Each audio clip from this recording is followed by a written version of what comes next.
เคยหักเจ้าเท่าชีวิตแต่วันนี้หมดใจเจ้าลอยไปมีคนใหม่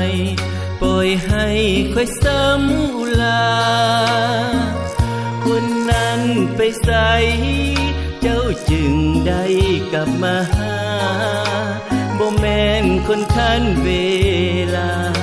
จะมาหักเพียงครึ่งทางเจ้าอย่ามาทวงสัญญาเวลาเจ้าบ่มีภัยคงเห็นค่อยเป็นของตายจึงมาให้มาลวงอีกครั้งแต่ใจค่อยจำว่าภัยทำให้อกพังเฮาจบกันแล้วทุกอย่างแต่วันเจ้าหันหลังไปเจ้าสุขค่อยเศร้าทนเหงากันหยดน้ำตาต้องใช้เวลาเป็นยาบรรเทาทุกข์ใจเจ้าหวนกลับมาเวลาที่แพ้ใจหายมางอขอเริ่มต้นใหม่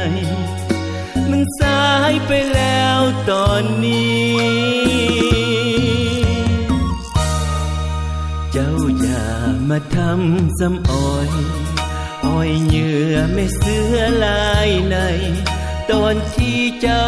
บ่มีภัยข้างกายแกล้งมาทำดีมีที่หวังใหม่ก็พร้อมจะไปทันทีจำใส่ใจไว้ให้ดีค่อยนี้บ่แม่นคนคันเว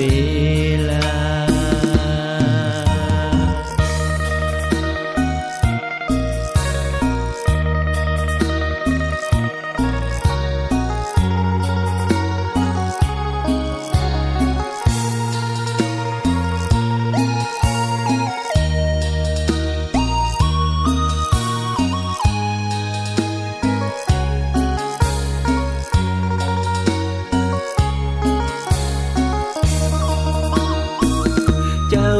สุขค่อยเศร้า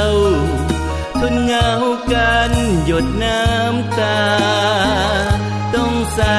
เวลาเป็นยาบรรเทาทุกข์ใจ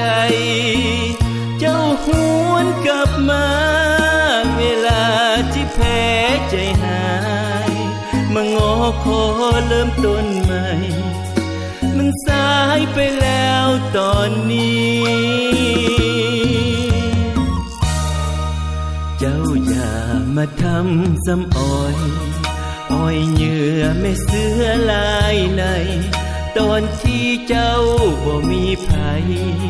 ข้างกายแกล้งมาทำดีมีที่หวังใหม่ก็พร้อมจะไปทันทีจำใส่ใจไว้ให้ดีค่อยนี้บ่แม่นคนคันเวลา